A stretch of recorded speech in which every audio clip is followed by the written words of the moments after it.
2009 October 2 Kurnool ప్రజలకు ఇదో చీకటి రోజు. తుంగభద్ర, హంద్రి, వక్కెర, చామ, కందు నదులు ఒక్కసారిగా విరుచుకుపడ్డాయి. ఇళ్లు వాకిళ్లు ఏకమయ్యాయి. కర్నూలుతో పాటు చుట్టుపక్కల పల్లెలను వరదలు ముంచెత్తాయి. జల ప్రళయానికి ప్రాణాలు అరచేతిలో పెట్టుకుని చెట్టుకొకరు పుట్టకొకరు పారిపోయారు జనం. జిల్లాలోని వాగులు వంకలు పొంగి పొర్లుతున్నాయి. వరద ఉధృతికి జనజీవనం అస్తవ్యస్తమైంది. వేలాది ఎకరాల్లో పంటలు నీట మునిగాయి.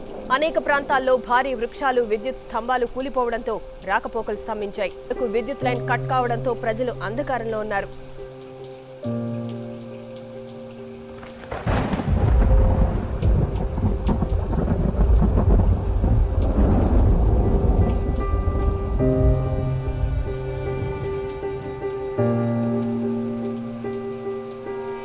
KURNOOL is one of Andhra Pradesh's big and important urban centers. At one time, it even used to be its state capital. But for 5 days, the raging floods had cut off KURNOOL.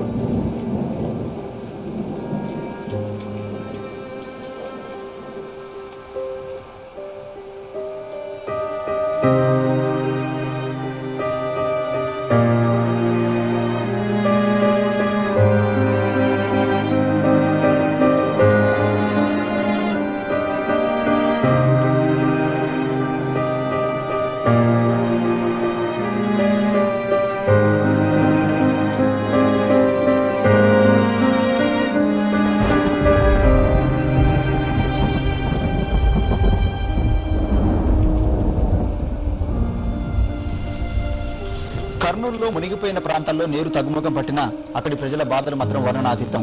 అనేక మంది తినడానికి తిండి, ఉండడానికి గూడు లేక బాధలు అనుభవిస్తున్నారు.